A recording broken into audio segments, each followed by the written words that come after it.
What is up, guys? Welcome to episode number 15 of the UnAssisted podcast. And one episode this one is because we have a special guest. We've got Nunez here from 3DMJ. And we've been speaking, for ages, man. And yeah, I just thought it was finally time to get you on the podcast, have a little bit of a conversation about kind of natural bodybuilding in a sense and just your journey and learn a little bit more from you would be great. But I know how passionate you are for the sport. And, we always have these conversations anyway, just about natural bodybuilding in general. I think we should just bring it to a podcast would be pretty cool.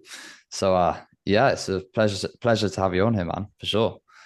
Yeah, yes, first time I guess we've chatted formally. I mean, we chat all the time, but this is live in vivo. So, Yeah, uh, yeah, yeah, yeah, man.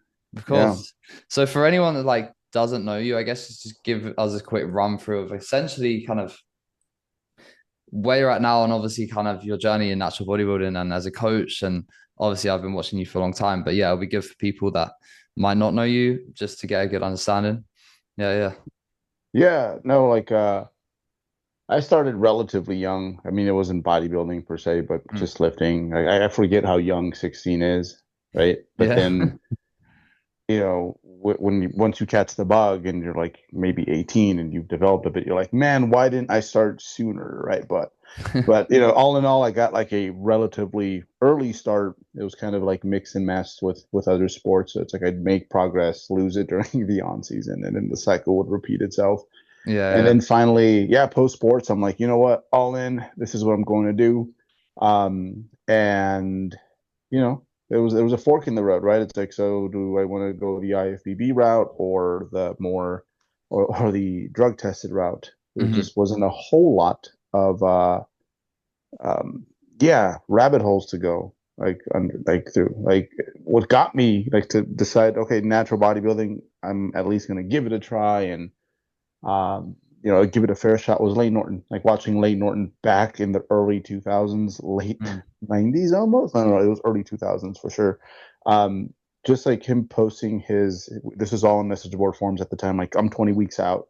And then from 20 weeks out, like he somehow makes his timeline interject with the show and like he's healed 20 weeks later. I found that so fascinating that someone could have that much command and control over their body Mm. basically, from the outsider's perspective, a newbie's like it's like he snapped his fingers and he made it happen, and I want that, and it's even like more dope that he did it naturally. So yeah, no, from there, like there isn't much compared to the enhanced side in regards to like influences overall. There's much more now, but like when you're hungry for it, man, you'll look in every little corner for like whatever you can get about this sport that consumes us. And yeah, man, 26 years later, still love it like as much as day one. Coach with my team 3DMJ. We've been doing it for, dude, it's been like overall like formally and informally since like 2009. We've kind of been like It's just crazy. pushing that monster in this direction. So yeah, man, time flies. Now I'm in my 40s. And like unlike other sports, especially bodybuilding, it's like it's just cool that I still have like a fighting chance and I can still do this at a relatively high level. So not Yeah, much of has changed. course. I can't relate to other 40-year-olds, like to be quite honest. That's probably the best thing natural bodybuilding's given to me. I Yeah, feel I yeah. feel like natural bodybuilding back then as well must have been it's niche now, but my God, it must have been trying to find natural bodybuilding back in the early 2000s and like the temptation as well, maybe to think the enhanced route was the only route. There Yeah. was like, oh, you're just supposed to kind of go this route. So how did you end up finding Lane? Because that's like, yeah, OG.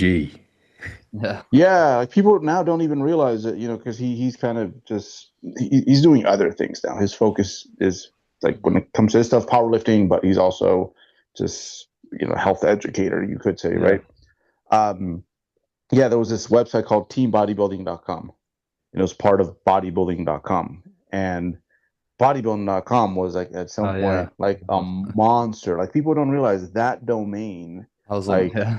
huge, Yeah. huge. Someone jumped on it, and yeah, they did it right the first few years. And it's funny, a lot of today and like how the fitness world is shaped today. It's like I can go back to the message board forums and bodybuilding.com, and that's where I ran into Lane, and a lot of it comes from there.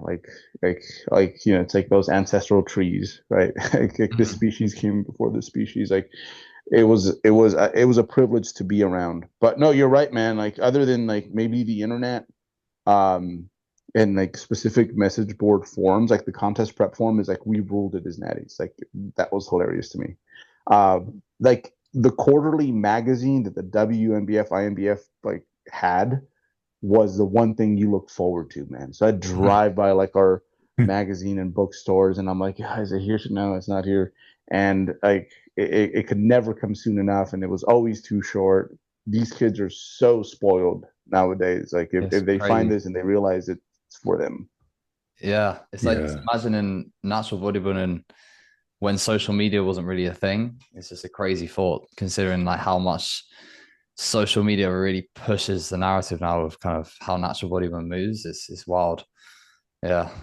It's a similar thing to what we were, or what I was saying to AJ when we had him on, where I'm almost a bit jealous of what natural bodybuilding will be in 20 years or 25, 30 years, because I'll still be able to compete if I wanted to, but I won't be at like my peak or it's Yeah. just, yeah, because it's only going to get better from here. It's only going to evolve. And I'm kind of jealous of that already. So, yeah, it's pretty cool that you've obviously seen it from where it was to now, though. Yeah, but you know what? You will have played a role in setting it up. You know what I'm saying? It's like you're in the rubble. Yeah. Like these kids don't know like what we had to Yeah. do to push things across. It's kind of like all sports, like the multi-million-dollar contracts these athletes are getting. It's like shoot, these guys in the 50s and 60s, like with the black and white film, like they did the legwork to get the league here, but you don't even Yeah. can't name one, right? But but yeah, I mean that's at the end that's what we want. We just want to leave it better than how we found it. Yeah. Would you say obviously, like 20 years or 20 plus years, do you think you've noticed like the pace in which the sport is evolving changed more now than it did in the past, or has it always been moving at like the same kind of pace? Do you think it's like speeding up or In regards to the athletes or how we in terms of communicate, yeah, like the level, the standard of athletes, the amount of people involved, yeah, like kind of that kind of area. yeah, yeah, I think it's definitely like evolved. It's hit a spurt. But I like all sports where you kind of see that spurt, or who it impacts the most is going to be the people in the middle of the bell curve, Yeah. right? So, like, you go to a high school basketball game now here compared to 20 years ago, it's going to be very different, but like probably no one on that team, as impressive as it is going to make it to the NBA, which is very hard to get into. Yeah, So, yeah. like, all the things that we've done when it comes to just, you know, in the trenches experience that's been passed on, science, like playing its role as well, Mm. better coaching, which kind of combines both of those worlds. Yeah, it's the people in the middle that get impacted the most. It's not the freaks of nature. Like the Yeah, yeah, freaks of nature, for like they sure. will be freaks of nature in like it don't matter when. It The don't top of the matter when. It tree. don't matter what they do. Like people don't understand that like it's very easy to see someone who has already like kind of evolved and there they go in their advanced state as a freak of nature athlete. And yes, you see it and you can appreciate it, but you can't really appreciate it until you see one of these people from day one and how different they respond to just about everything and how it literally does not freaking like matter. Like Mm. it does not matter. Like Mike Tyson, look at his physique. Like he was an Yeah. endurance athlete. Yeah, Like yeah. lifting to some extent outside of some calisthenics taboo, Mm. right? And there he is, Yeah. 5'9", 220.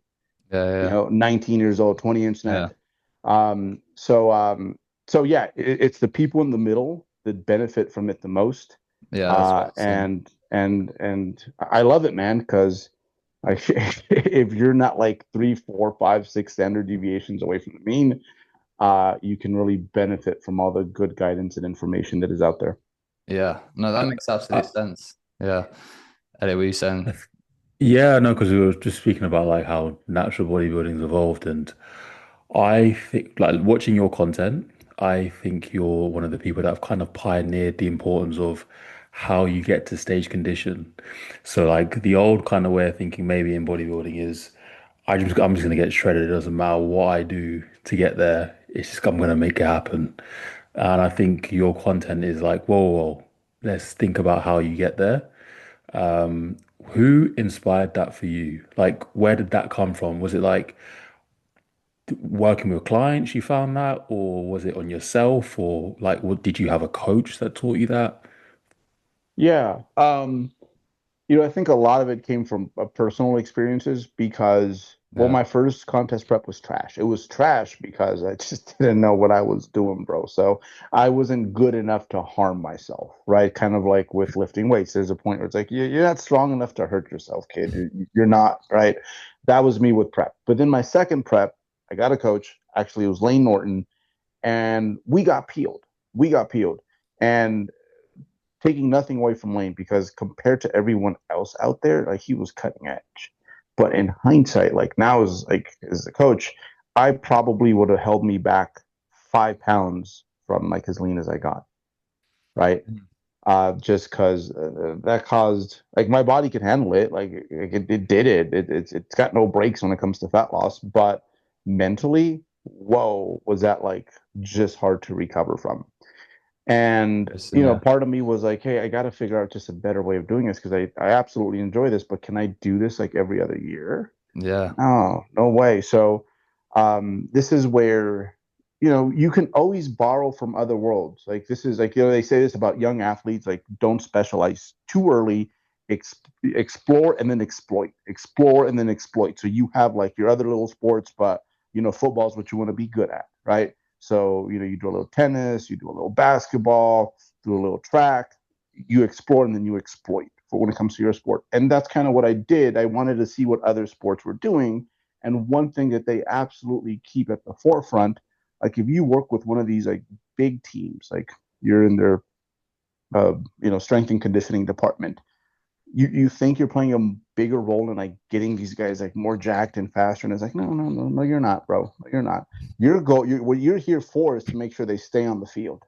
So that's priority one because we spend like it costs $25 million a year to keep this guy on the team. Like we need him to play. So like I took some of those aspects and I'm like, all right, I need me to be healthy enough, both mentally and physically enough to play and play at a Yeah. high level and for as long as I choose to. So that's where I'm like, let's start looking for inefficiencies when it comes to like how we do things. Of But I course. don't think I Yeah. could have gotten there if I didn't do the sport myself. Because it's one Yeah. thing to coach someone, it's another thing to feel it to your, in your You gotta bones. know. Yeah, man. I mean, I've done the brutal prep. Like my first prep was like probably the hardest prep I've ever done. And I've always just been like, when I want something, I'll do it, like no matter what. So Yeah. I was young and vulnerable and just pushed extremely hard, and I did it. And then I think the second prep or the third, it was like a breaking point.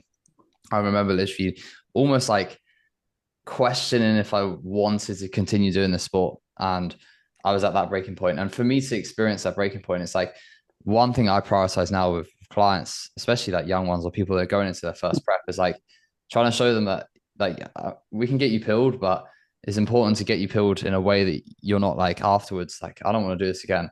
Because Yeah. if you've got all the potential, but then you do it and you're like, I don't want to do it again, then what's the point doing that first season? Like, it's so important making sure that the clients enjoyed the prep and not hated the prep. So I completely agree and relate to that kind of goal for you of trying to show people how you can do it in a slightly more sustainable way. I think every prep's gonna test you and push you. Don't get me wrong, but there's something I've really noticed. It's just an extremity that certain people go to that you don't need to. And I think my first coach, no knock on him, but like he was assisted and very old school. And I think the physique when you're assisted can cope with those extremities. It might still feel awful, but you can cope, like you can retain the muscle.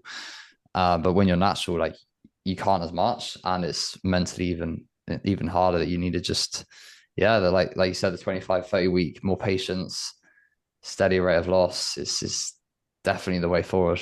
100%. Yeah. So yeah, so you're obviously you're in a contest prep at the minute, right? How many weeks out are you from your show? I think 5. I'm not too sure. That's just Is the the type first one BMA. is it the Yeah. first one the AMBF? Oh yeah, yeah, yeah. Yeah. Yeah. So yeah, not yeah. So we're both 5 weeks Oh no, I'm away. not doing the ANBF anymore. Oh So no. it's not gonna work out with travel. I keep forgetting. Shit. This is recent. Max and you, I keep wanting to like, hey, yo guys, I want to Yeah. party with y'all. So yeah, I was so looking forward to having a Yeah. travel show, but there'll be no travel show this year, No travel unfortunately. show. No. Okay. Well, So the next week I'm active. I'm finally released to the wild.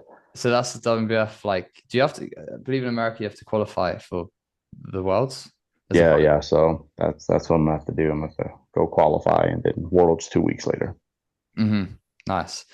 And is your plan into that like get pretty much pilled into the qualifier, or are you gonna like leave a little bit of room, or because it's only 2 weeks, how are you strategizing that?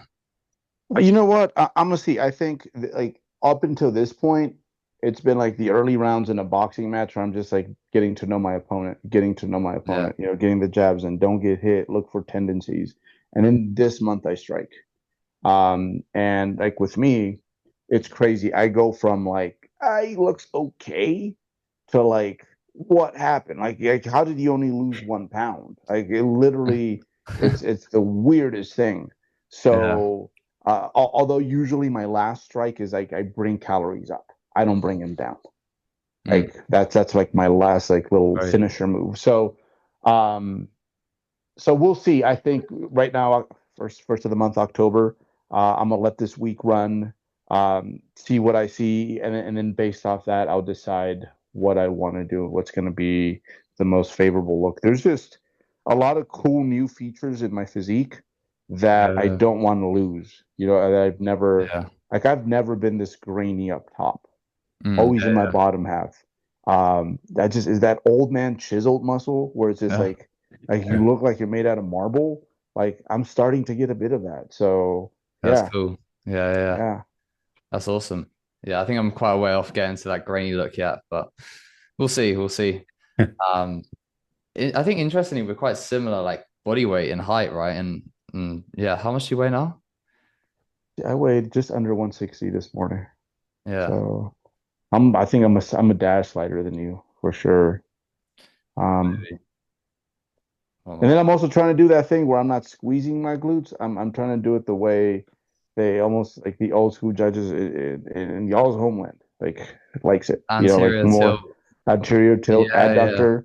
I'm like, if you get your glutes to come out in that pose, Yeah, you're on. you're peeled, bro. I You're mean, peeled. yeah, that's Yeah. yeah. If you're striated in anterior pelvic tilt, it's yeah. I've seen you been using the unflattering lighting as well. So if you got anterior pelvic tilt in horrendous lighting, striated, that's yeah, gonna look wild on stage. Yeah. So Yeah, because I was actually speaking to Gina in the DFAC show. He was saying like he just hates the like posterior tilt tucked look. He loves the anterior, like he'll never hit Mhm. it tucked because it's just you do lose that adductor pop. But I've been doing it this prep a lot more, and I actually found like learning that, like especially like hitting a back double bicep with an anterior tilt and getting on your glutes as much as possible was probably like I would say like one of the hardest things to do posing Yeah, wise. It's it so hard. is. It Yeah, is. it's really, really challenging. But I practiced it for like 2 years in the off season, like non-stop. Because also when you're heavier, it looks great. Like it makes you look bigger. That's right. You were doing that. You were doing that. Yeah, I remember Yeah, now. yeah. So I've been practicing that all the time. That like now it's so much easier. So, but I'm now getting to the point. I'm like, oh, I don't know. There's more detail on the glutes, but I think because I've been doing these early shows, one thing I would say is I think the anterior tilt when you're not pilled is extremely unforgiving. I would say like you can't really, yeah, because especially if you're like not on them enough and then your legs Mm. shake a bit and then you got like loose hamstrings or something not on, it just doesn't look good. You have to be really pilled to be able to do it. Yeah. Yeah, yeah. I Hmm. mean, we'll see. I mean, I've taught myself like all the variations, like even for the back dub and the back lat. Like I could do it, with the squeeze glutes or the glutes popped, and just kind of depends. Like I will look at the table of judges. And I'm like, Mm. all right, you don't like that, so I'm gonna do it the way you like it, you know. Yeah, yeah, So yeah. so that all those things matter eventually. Yeah, I think from what I've seen, I don't know, it might be wrong, but I feel like WBF like the tucked glute lines. They love detail and conditioning a lot. And then I feel like DFAC, BNBF don't like that as much. They like leg width, no thigh gaps. PNBA kind of like more less thigh gaps.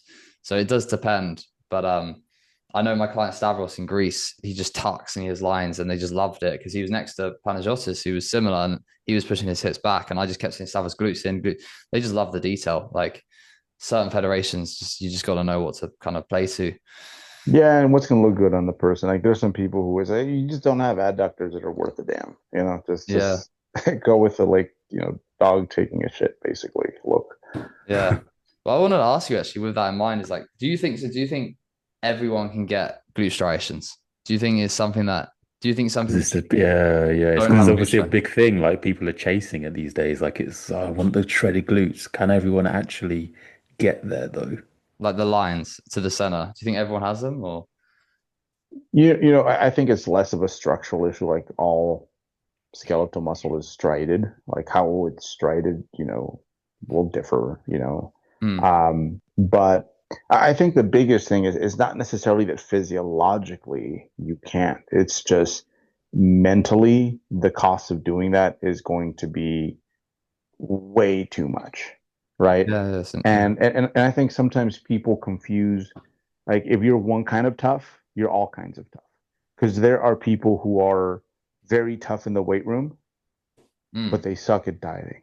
And yeah, then that's there's true. people who are very good at dieting, but they cannot tolerate. It's like I wish you would go to failure a little bit more often, right? So, Yeah, yeah, that's and it interesting. takes exposure therapy. So for some people, like the way to get there, it's like kind of like load and reps, and it's like don't do more than you can right now than you can control, because there's certain aspects of it where certain parts of you that you just can't control mentally. Like you might think you're in control, but you're not. Right? Mm, We put so much things away mentally, and that's why I think has a hard time with the glute is usually the people who, for some reason, something about going beyond this point just bothers them. And the only way you get through that is like coming to grips with that okay, I am like a person that literally hits RPE 8 in the weight room and I call it a freaking 10, you know? yeah, yeah. So but the only way you fix that is by understanding that and not going too far, because if you go too far, bro, people don't come back from that. Like, sorry, well, the sports analogies, but in combat sports, like people know this. People know this. Like, you could have a boxer that is tough as nails, and their corner will know, I'm not sending this kid back out there because he will never be the same. And that happens with our sport too, because funny things happen when you fuck with people's food and play with starvation. Yeah. So, Yeah, yeah. so I bet you've yeah, seen a lot of people like come and go for sure, right? come and go. I, Yeah. I can you I can literally tell from people's eyeballs when I'm at shows. Like they just have this look when they overdid it. Yeah, When yeah. they overdid it, I can tell. I can spot them a mile away. Where it's like you went further than your body actually allows, which is admirable. But it's most likely 9 times out of 10 going to show up on your physique some way. Yeah, Yeah, because it's yeah. like, is it like, do you think some people are maybe fighting a losing battle? So you obviously speak about the importance of a start point of a prep.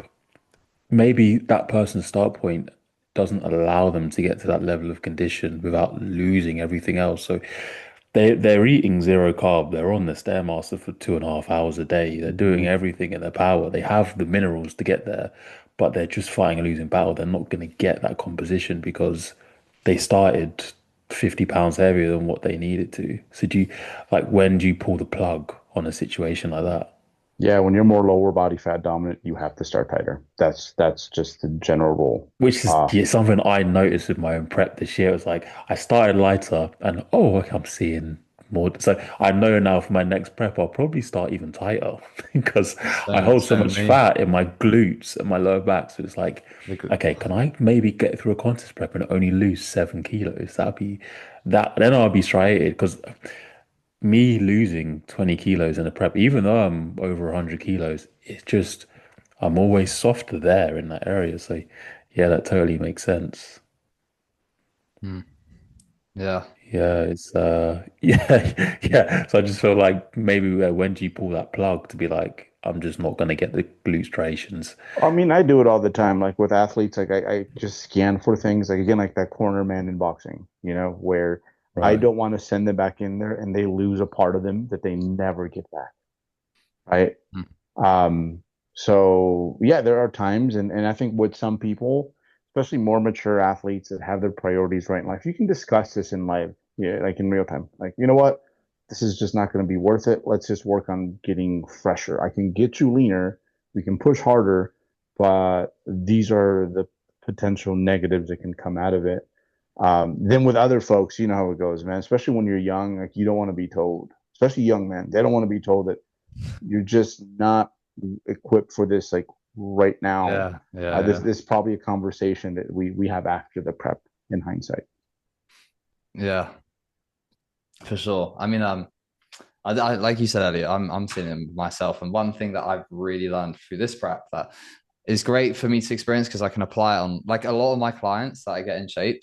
Like the reality is, like I've had a lot of really crazy first timers, so like people that have never prepped before, they've just trained for 10 years, loads of muscle, and I get them Yeah, pilled because I can predict their stage weight. But one of the mistakes that you make is then you take them into like a 2 year off season, and then you think that they've put on like 3 kilos of muscle, and then you predict the stage weight because they look so much bigger, and then you're like, oh shit, and then you got to do catch up, which happened with me. Like I just started prep just too soft and expecting that I'd put on maybe 2 kilos of muscle. I mean, realistically, I need to just get down to the same weight last time. Um, so it's great for me for my clients because I've got clients now. I'm saying, look, same stage weight as last time, if not lighter. Why not? And just hmm start even lighter and just really exaggerate it. So yeah, it's why I get very tempted with like my like part of me thinks, oh, should I just reverse up and prep next year? It's just a hard one. yeah. No, that's the thing with like our rate of muscle gain. Like I think sometimes we confuse it with the enhanced guys because the enhanced guys from one year to the next, right? They'll gain 5 kilos, 10 kilos if they're doing it Mm, responsibly. But the thing with like growth in enhanced athletes, those drugs are not nearly as localized to the tissues they want to grow as we want, even the ones that are a little bit better at that. So mm. everything grows. Like I joke about it because I have a big head. I'm like, bro, if I got on that, my head would be so Yeah, wide, so big, I'd have neck problems, right? Everything grows. Everything, like we've seen it with our friends, right? It's like yeah. everything, and that's part of the weight that they added. Yeah. With natural guys, it's like, guess what? Everything didn't grow. And Yeah. it's just like seriously, like 200 grams of chicken. If I can put that in my arms and shoulders, different, Yeah. different physique, Yeah. totally different physique, right? And I mean, you combine that with that, and then there is like when you have a tighter off season, your digestive organs don't get nearly as big, so they probably atrophy. Like that's a big thing with me. It's like I don't do a whole lot of the volume food, Mm. like less and less, especially as I diet. So my I've like seen that. organs are tiny. So I've lost a lot of that, right? So and then yeah, you might have gained those 2 pounds of muscle, but now you're 3 pounds leaner. So, at Yeah. the end, it's a subjective sport, dude. It's what it comes down to. Like sometimes guys with the best stat lines like don't look the part. Like here's a trip. Lane Norton, Doug Miller have very similar FFMIs. Mm. They're similar height, Wild. similar weight on stage. They look totally different. Yeah. Yeah. Completely different physiques. You can't quantify a lot of things in the sport. So, but yeah, I guess that's the good news about muscle gain. It is makeup for body fat, as we've all experienced at some point, where it's like, man, Yeah. Yeah. yeah, I look good, and it's like, yeah, you certainly gain muscle, but that's, I guess, one of the perks for the general population, unknowing to us bodybuilders, right? Yeah. Yeah. But yeah, so something actually I would be intrigued to know is in all these years, have you ever have you ever had a thought about like, do I want to go assisted? Did you ever have that in the past or earlier years, or have you always been, I want to say, natural for life? Or Yeah.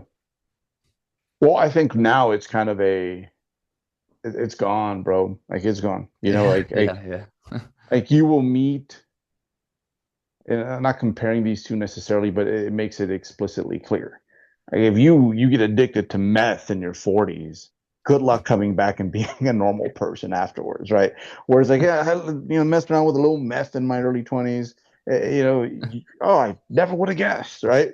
So like my system just would not tolerate that. It'd be kind of dumb. But even then, I didn't have as many temptations because I mean, when you kind of lay it out logistically, item by item, like imagine if I told, I don't know, pro football players, which pretty dangerous sport, you understand, 3, 4 year career, best case, things are gonna hurt, head might not be the same. If I were to tell those guys, like, you know what, I'm gonna do this thing where I will compromise my health to the point where um, I could probably lose 10, 15 years off like my life. And best case, like best case, let's just say I'm kind of flirting with like being one of the top 20 guys. Like I'm getting paid like a doctor for about 10 years. And that's it. yeah, That's it. Right. Yeah, Whereas like true. with them, it's like the bench players. It's like, bro, I just ride the bench and I play like every like 4 or 5 games. Like I'm yeah, making 8 times that amount. Uh, yeah, to, yeah. right? So it just never made sense from that perspective, right? Of course. Yeah. So, but I think a lot of those guys aren't doing it for that reason. It's because they truly love it, right? Yeah, yeah. Like we could all be car salesmen here probably, and like just be killing it, right? Like if that was the one thing we wanted to do, you get into sales, right? But it's something you have to look at it like apples to apples at some point. Mm. Now it's hard, right? Because you don't even have to be elite. You just got to kind of look good. And it's like, I'm gonna be like 20, but look like I have this top level natty physique, even though I've been training for 2 years, sell my little ebooks, Yeah, get the yeah, sports yeah. car. I can see how for these kids it's a whole different like Yes. ball game. Yeah. I mean, we're seeing a lot of naturals go assisted right now. And they're just like the good. What I'm noticing is all the really good naturals, they're just going places immediately. It's crazy. It's like Yes, yes. they are literally just going from being like one of the best naturals in the world, and you can see that like they just have it and they should go on it and go so far. But yeah, it's I will always stay natural, but there's sometimes when I see people that are really great naturals go that way, it's oh shit, like that's crazy. But I one thing that I never understand is when you're natural that is okay, that's when you're like you shouldn't, like in my opinion, because you're gonna go from being an okay natural, great, like you can do this sport for years and years, and you can allow like the time to make you good, and then you're just going to do something which you can't do for time, and then you Mhm. can't really get where you need to be, and then yeah, how do you come back from that's the hardest thing I thought about. It's like I want to be able to still be progressively training when I'm like late 40s or in some sort of way where things are just progressing and I can tap into that.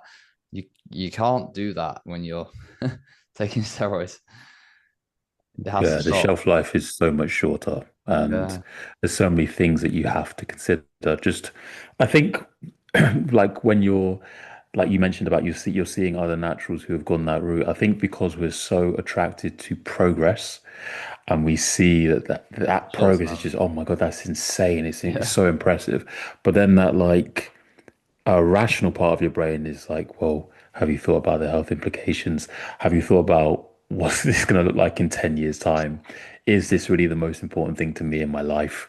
Yeah, those sort of questions crop up in your mind. but I Yeah. see people now though, like people I've been friends with that have gone on assistance, gone in the IFBB route, got close to it, and now they're like saying, "Oh, I'm stepping away from bodybuilding," and they're like finding new things to do because they're really bored and they're like, oh, I got to do different activities because I can't bodybuild anymore. And it's like that is exactly why I don't want to go down that route because I don't want to in under 10 years time be like having to step away for health reasons and then I'm just losing muscle, so I don't want to bodybuild, and then I'm having to find like like CrossFit or whatever it may be, you know, like Yeah, Stuff that'll there was never be the same either. Like it'll never fill that void, right? no, it won't because it's like yeah, not the yeah. it wasn't your calling. It was like a something to try and fill it instead of There's yeah. amazing. There's an amazing clip by Joe Jeffrey. Sure, like all aware of him, and it was I think it was Joe Jeffrey, and he was on the Revive Stronger podcast,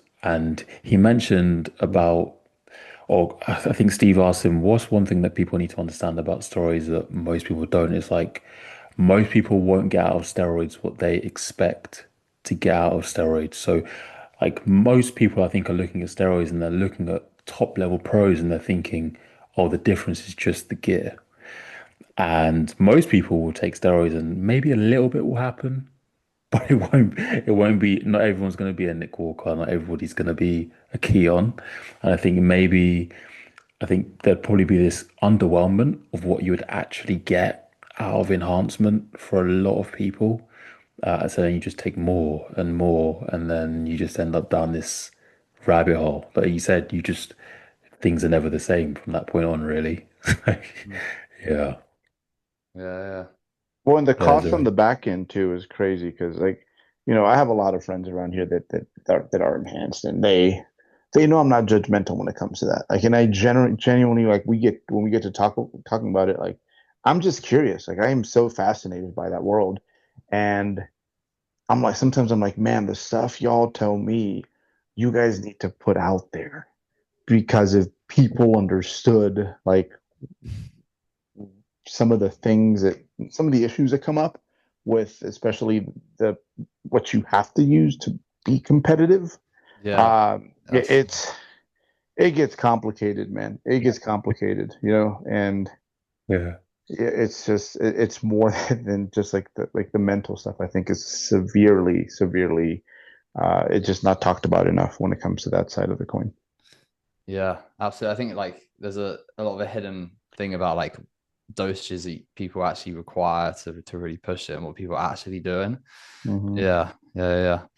So something I wanted to actually ask and touch on is obviously, you self-coach and like I think it would be really cool to talk about that process because it's been amazing watching your prep and it's just fascinating comparing it to like I don't know any like most people's preps, right? Where they have a set amount of food, this is what they eat. With you, you're very much like eating intuitively to the point. If I believe you're not like tracking the macros, you just eat to how you feel, right? And it's like push and pull in certain times of the day. It's like I'm going out and I'm more active. I'm going to eat a bit more now, and then just you're going by feel. And I know you also said you actually peak yourself with that method of just going by feel and literally just like how you feel, right? Um, yeah, I just think it'd be really cool to learn a bit about this and like essentially just hear about if you have found that to be something that's like just truly evolved over time, or you kind of went, right, I'm just gonna full send this approach and do it and see how it goes. But yeah, it's just very interesting because like it's typically not what, you know, top coaches would be like, okay, my client, you gotta run this macros for this week, this set food, this meal this time, this meal this time. And then here you are doing like such a different auto-regulatory, like always changing process, which is yeah, it's interesting. Yeah, it's unique. It's different. But if you know me well enough, like you'll understand very quickly like why I'm incredibly introverted. So I love spending time in my own head more than like any other place, right? So it gives you a lot of time to like reflect and get to know yourself, and no different with bodybuilding. But this thing I think everyone does to some extent. Like when you're in the weight room, this is what I was supposed to lift on this specific exercise today, just not in the cards. What should you do? You adjust the plan, right? So it's just kind of an expansion from that like same sort of mindset. And sometimes it's the other way around. It's like, oh, this is about my baseline right now, but for some reason, like my body's telling me, let's go today, right? uh, So same thing with the diet. Same thing with the diet. And since I've kind of I talked about this in our podcast, I think I've spent like 3 years shredded. Like when I look at like my whole training career, so it's like that's and nice. not only do I know like how to like live there, but also like what goes, like how I should feel during specific legs of the race, right? Mm. So yeah, I don't need to pull out the maps. I know how to get there. Uh, but at the same time, I think the biggest thing it does for me, it just lets me adjust and change things in real time based off the feedback that's taking place. Now, obviously, there needs to be a certain level of like base knowledge, data, experience, and play, uh, right? But I've earned that over the years. Today I skipped cardio. I'm like, I'm not doing no freaking cardio. I'm like, it's gonna wreck me. Like it's gonna wreck Yeah. me. So nope, skip cardio today, and I don't feel any particular way about it. It was to me the right decision to make. So I think you just start with small things. Just with small things, it's like, can I have like 5 more rice cakes today? Because we've been here. I think like okay, Adam, you've been through streaks where like you look back in your prep and you're like, I feel like I lost muscle during this leg, right? Like you can pinpoint. You're like, it Yeah, was yeah, this week, these days that yeah, like yeah, I lost something I didn't get back, right? It yeah, yeah, was in flatness, right? Um, and like little things like that, you can protect yourself from that. yeah, It's like in those instances, quite often, it's like what would have been the right move was probably to like back off, right? So yeah, it's something that I could not have done had I not. I've done it the other ways, and that helped. Maybe for too long. Like I take my athletes through yeah. that in a much more expedited way. Like with Dirk, for example, like he's got some caloric ranges towards the end. That I'm like, Mhm. when you feel good, go in there for a punch. When you don't, back off, don't get hit, and that's how we play the game, right? But the athlete has to earn that over time. Yeah, Um, yeah. Because I can imagine it's like that approach would be a dangerous thing to give to a first timer because uh-huh. it's like I'm gonna listen to my body. I'm hungry. It's Yeah, like yeah, just yeah. start eating real food. You're gonna Yeah, be hungry for the Yeah. next 6 months, including post show, bro. Like that's not what we're looking yeah. at, right? You Yeah. gotta know what to expose yourself to, and like it takes a lot of time to really learn that. But yeah, I think where this would apply really, really well, especially for me, something I'm interested in trying is like inner growing phase. It's like, when you're just like pushing food and you're actually probably just Mm. ruining your insulin sensitivity. It's like you can listen to your body, and it's like there's been times where like I've got a goal with food, but then I'm sat in a car for 5 hours straight, driving somewhere, and I'm just sat still. And I'm trying to hit the same food that I ran the day before, and it just makes zero sense, And I think this is the one, I guess, drawback when you are coaching clients is like they've got their food goals, and then you need to have a bit of an understanding if your days are changing. It probably makes sense to be very adaptable. But that for a coach means more work. So a lot of coaches probably aren't going to do that if you have to really care and you have to put the effort in to be adaptable. It's like I've got clients that are scaffolders and their days, like Jordan, well, actually, the last two clients that won the UK overalls, Richard, Jordan, very similar physiques, like crazy levels of muscularity. They're both scaffolders, really physical jobs, like super Yeah. demanding. Their days changed massively. They didn't have a step goal. They were doing 25K steps, then 15K steps, then 14, then 18.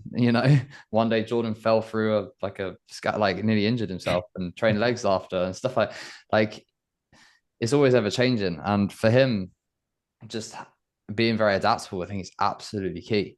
Like to just eat the same food every day probably doesn't really make much sense. Mhm. Maybe that's where coaching will evolve a bit more in the future. Obviously, we're talking about how things are evolving, but it would be good if that maybe was a bit more the direction people are heading in instead of just like every day you got to hit this macros, you got to hit this macros. Just Yeah, I think so. I mean, I think that the longer this sport is around, the more we're into athlete development as opposed to like give this guy something to do over the weekend, right? Because we're getting people younger and younger, right? And that's what all other sports do. It's like, okay, they don't really do that skill until, they're 5, right? And then at 7, 8, they should know this.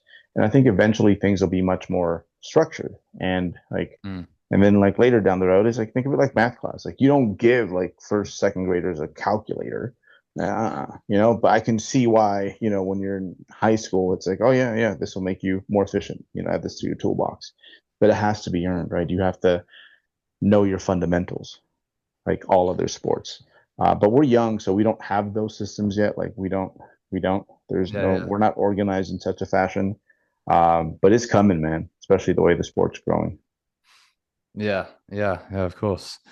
So, yeah, and like, do you think that in terms of like metabolic adaptations and stuff, you know how people will say, "Oh, you need to be on this level of food because we need tools and we want food to stay here and we need tools, and then you need to go to here and then you need to go to here." And from my experience with clients, it's like I don't think it really is much of a thing. Like you can just change food up and they stay responsive. Like that's what I've really learned. Would you say the same? Like, especially carb cycling and stuff like that. Like, I've got clients that if fat loss is slow and you think you need to pull food away, I'm just like, just give them more food and then straight away it's just flying again. For sure. So metabolic adaptation when it comes to the weight down, right? Is what you're talking Yeah, about yeah, yeah. primarily. Yeah, yeah, yeah.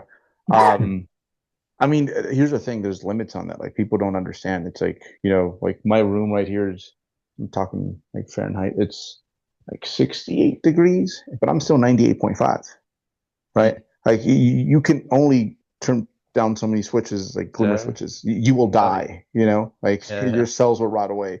So it's yeah, a very small decrease in your metabolism. It's more so, the things you don't necessarily keep track of. Like even steps don't fully help with that because they're neat, but they're like synthetic neat is probably the best way to describe them. yeah.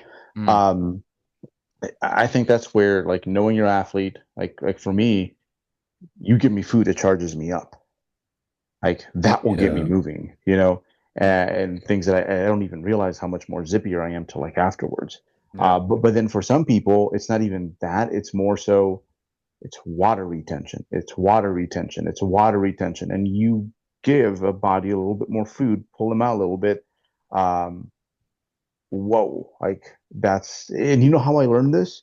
Because I'm a front loader with my peak weeks like 80% of the time yeah, it's is I was same. front loading these like athletes that were struggling to lose weight, and I'm like, bro, like, where's all this weight loss? Like, Yeah, like now you're flat and stringy, right? yeah, So, it's crazy how just water retention can look like fat, and it's and yeah, you're being more assertive with your athlete, but you could only pull, especially at a certain point, like so much fat at a time. So you might think that, man, it's not working, and it just kind of look the same. But the thing is, it's like, yeah, fat cells aren't these like dumb blobs the way we used to think they were. They actually talk to your brain, and they all have limits in regards to like how much adipose tissue they're willing to mobilize, right? So our stubborn areas, not as much, our lean areas, much more. And sometimes when coaches see their athletes kind of redlining it and they're just like punching, punching, punching, let's go, let's go, let's go. What you're essentially doing is like, okay, those fat cells are like, I'm done. You're gonna have to get food from somewhere else. Where's that food gonna come from? What do you have an excess of because you lift weights? There's muscle. Yeah. So it's Yeah. always worth like just trying to see if there's something you can do to alleviate potential water retention that could be there. yeah. That makes a lot of sense. Yeah.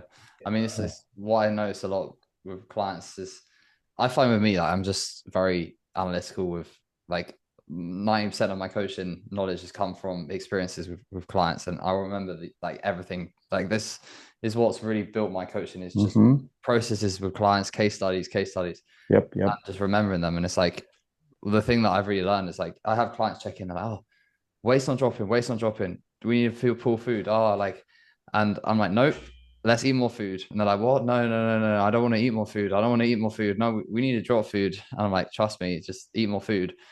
Go back to the same level of food, and then just it just falls off so easy. And then they just and it's not just for like from that position, it just keeps falling off. So yeah, It's that pattern recognition. Like that's such a huge part of this job. It's just like that gut feeling. Like that's all it is. It's like you just yeah, can't put it into words or into a Yeah. system, but it's like I know this is going to work. I can't even tell you exactly why, but I've seen it. I've yeah, seen it. gut I've seen feeling. I it. know what you Yeah. mean. Yeah, 100%. You just see it, you see the look, you're like gut feeling, you go for it. Like, yeah, 100%. But I think all of that stuff, like it really gets helped with time because if you're not in the right starting position, this is why you start early and you start lean. Because if you're not in the right starting position, then the coach panics. They're like, oh, I don't know. Because if we Yes. do the high day and I get it wrong, if I do the Yep. high day and I Yeah. get it wrong, we're screwed. We're behind schedule. But Yeah. literally every single time I've done it, it's not been wrong. And it's but you still if you're behind schedule, you're not going to do it because You don't got time to, you rather lose, on your feet than, yeah, yeah, because you yeah, went to go sit down. Yeah, no. yeah. Do you You think see a lot, yeah. you can get like striated glutes and it not be that hard? Like, as in, do you Yeah. think you can get fat free and it not be that hard? Do you think you have to suffer? Do you think you have to be like, does it? Obviously, it's like a hard thing to say, like, what is hard? But like, I'm talking, it's challenging, right? Do you think you can get absolutely fat free and it just not be that, like, be difficult but tolerable? I think you just have to reframe it, is what it is. Because think about like you on a killer set on a hack squat. If you were to put your buddy that doesn't train in your body and take him along for Mm, the ride, right? And he'd feel that. yeah. He's like, this is crazy. Like I just need to be alone the rest of this day and like just think about that. Like it felt like a fight or flight, some bear chasing me experience, and I'm pain, pressure, right? So it's like we understand this with training that is you do it longer, you gain access to being able to push further, and no different when it comes to dieting. Mm, Absolutely no different. Like I'd say, man, the difference between my first time and of course, like we've done things to make the operation smoother, but like my first time I got lean, and my most recent time, bro, it's like a lot of it's just how I process and frame the situation. And you'd be surprised how much hunger and diet fatigue is comes from a place of self-pity. yeah. Literally. Literally. Yeah. It's why Yeah. when we're so engaged and we're moving and we're doing things, you forget about your prep, right? Like maybe You you forget you're want to go hungry. see, right? Right. Yeah. But when you 100%. have time to think, it's like, what's the first thing like we tend to do as humans? Like when something like not so cool, comfortable happens to us, it's like we wallow into self pity for a split second. Only with dieting, it's a sneaky one, man, and it lingers. So I think a lot of it is just you eventually learn to reframe that, like you do with your training. Mm, yeah. Throughout this prep, when I had a so I only recently went full-time coaching 2 or 3 months ago, about 3 months ago now. Congrats, And man. during my during my prep, I had another job. I was doing a delivery driver job, and I was so busy and so active, and fat was coming off. I wasn't actually even thinking about the prep during that time because I didn't have the time to. As soon as I start coaching full time and I'm at my laptop all day and I'm essentially waiting Yeah. for I do check-ins and I'm You're waiting waiting for for your my meal. next meal That's- and I haven't because I'm already when I'm doing that delivery job, I'm doing 15,000 steps and I know my break is and I've just got to focus on the next delivery. But here I'm focusing on I'm at my laptop just like this, thinking about the next thing. And I was like, oh my Yeah. God, this is so much harder now that I'm not When I have distracted by something else. yeah, when I have So days with Milo, like I never think about the hunger. Like when I'm parenting, like and I was actually thinking about this like yesterday. I was walking him and I was like, you know what? Like I couldn't care at all about hunger on prep. Like I sometimes now think like someone actually messaged me the other day and he said, I'm on this food and I'm so hungry. I just imagine how hungry you must feel right now. And I'm like, I actually thought to myself, like, am I actually like hungry all the time or like because with him, like all I'm thinking about is like the energy. Like that's the only thing that I don't like the Uh-huh. energy. Like I do not care about hunger in the slightest. I care when it's Uh-huh. like, oh, I'm trying to walk upstairs and my body hurts. Like that's the only thing that gets to me now.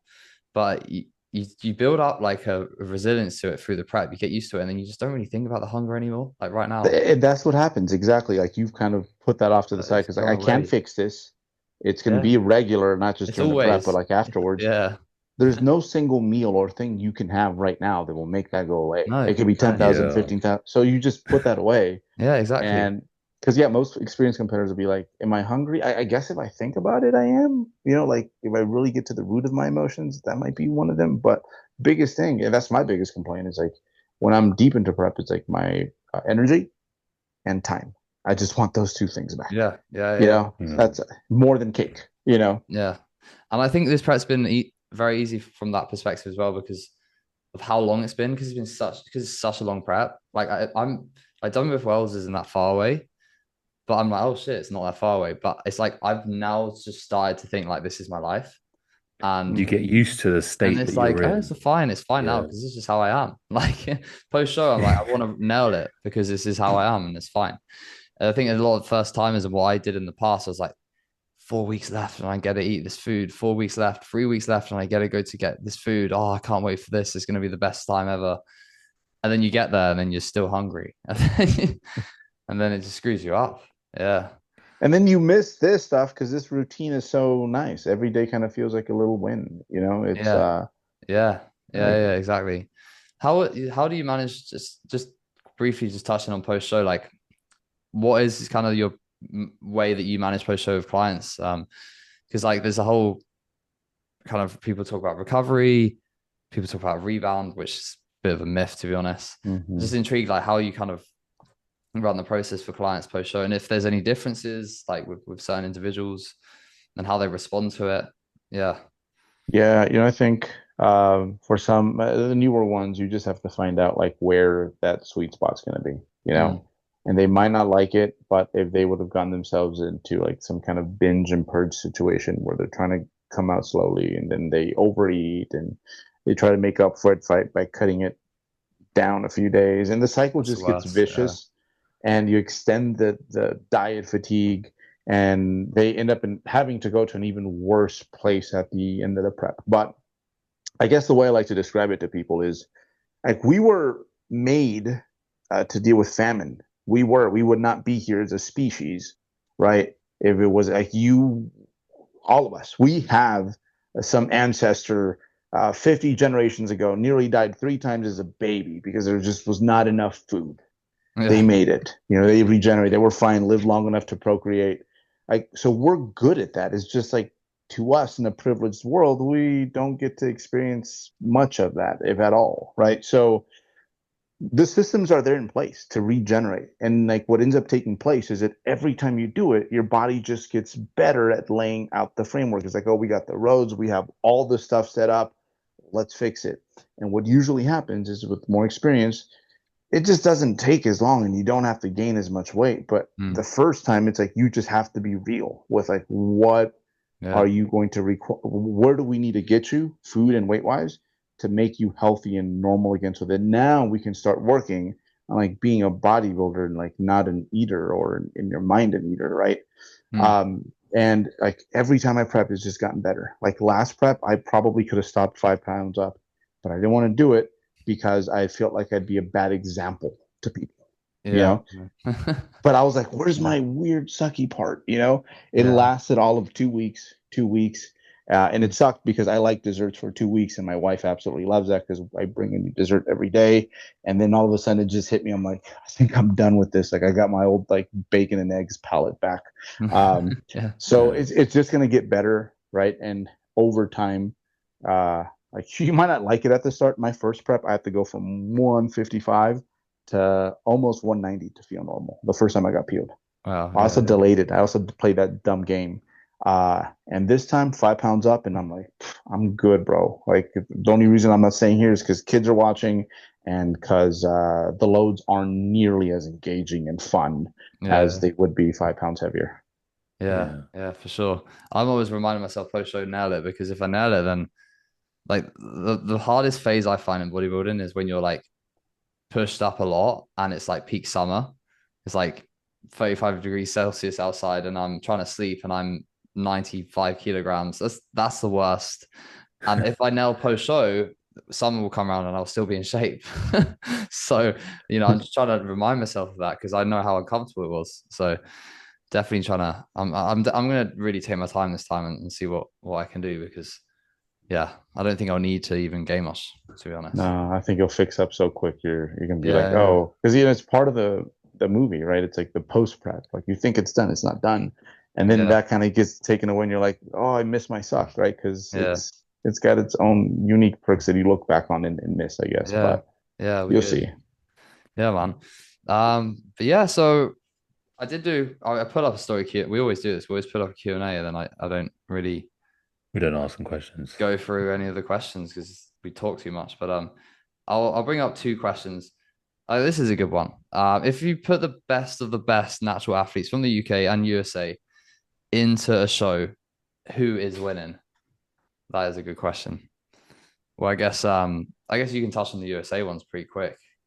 Who would you say is Yeah, who would you say is right now? Who would you say is the best natural bodybuilder in the world? Abakar? At it's this between moment, Oscar and Babacar. Yeah, yeah, yeah. But no, I think here's the thing: is like we just have a bigger population, so we yeah, have the talent pool, well, yeah, but it's in other sports. Like people yeah, don't get the most genetically gifted bodybuilder I've ever seen was a 16-year-old kid. He went to go play in the NFL, yeah, but I've never seen 5'6", 5'7", about 190 pounds, not a muscle missing on his body, not a yeah, like you name it, he had it in abundance, you mm, know. So a lot of our guys go there, which is kind of like besides the point. Right now, I think we have Oscar and maybe a few other guys that aren't really coming to mind, but then after that, it kind of falls down a little bit.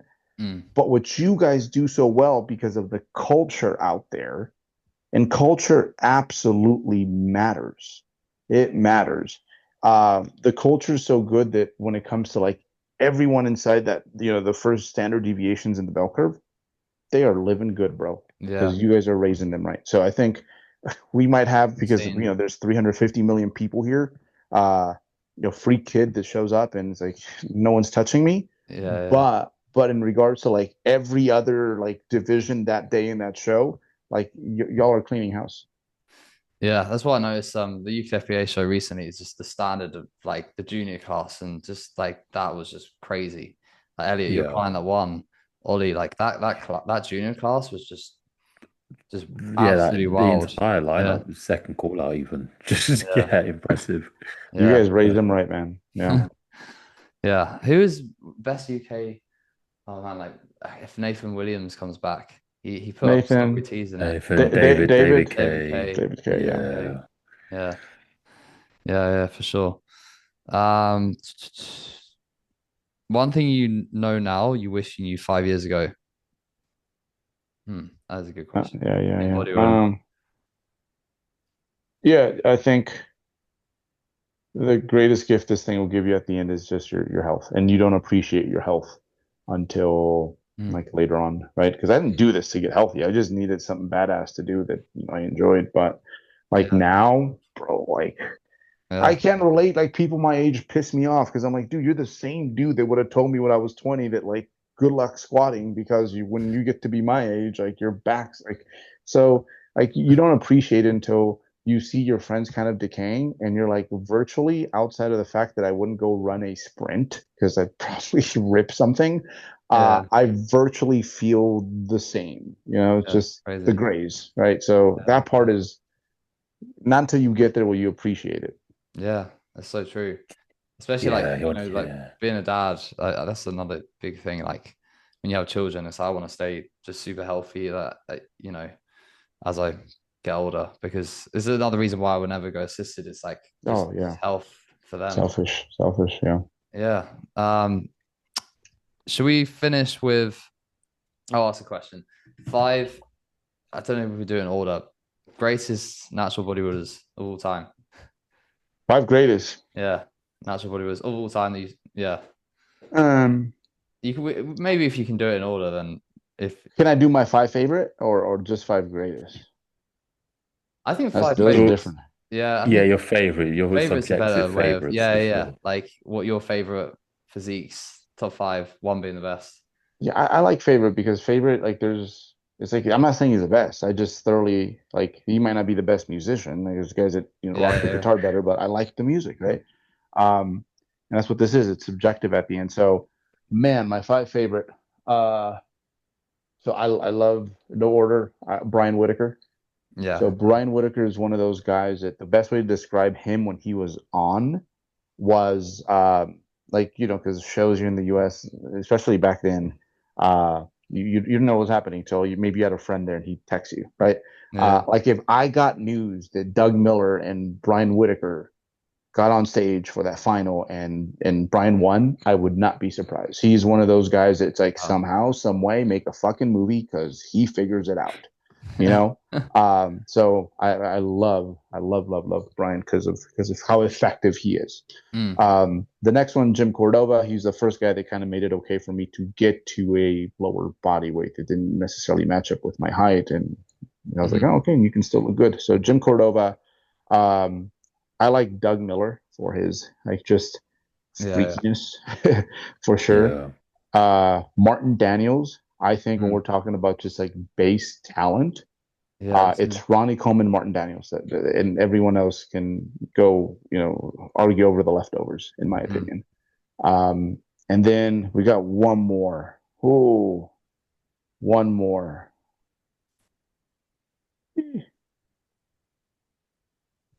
That's hard. That's hard. Oh, you know who I really liked back in the day? Again, this is just like my personal prize, Panix Pierre. So he kind of disappeared and went IFBB. Who? But Panix Pierre, Okay. Caribbean cat. Yeah, yeah, yeah. I loved his taper, his delts. Very different physique. Very different physique. But he was effective. He was good, but How do you so spell his name? streamlined. Oh man, it's French. I'll leave it. It's gonna be here a while. Yeah, yeah. Well, yeah, man. Yeah, I just want to say thank you for getting on here. It's been a great chat. I really enjoyed it. I knew it was going to be one of them ones where we could just carry on going and talking for ages. So we'll probably have to get you back on here at some point. Um, Yeah, man. Yeah, it was awesome. yeah, Really really good. appreciate it. So, yeah, any last things you want to say, or should we just wrap it up? No, no, All just good. good luck to everyone here with the rest of the year, man. And I'm Yeah, sure people listening are tuning in, and they this is with their cardio candy. So yeah, yeah. yeah, and enjoy it, have fun, and hope it turns out the way you wanted it to. Yeah, man, 100%. Well, yeah, I'll see you at Dumbleff Wells as well. Be good to actually meet up in person. For sure. Definitely. But yeah, thanks for everyone watching. If you're still watching this point, I really appreciate it. The support means a lot. Drop the video a like, a subscribe if you're new to the channel, all that stuff. And yeah, we'll catch you guys in another video very soon. Peace.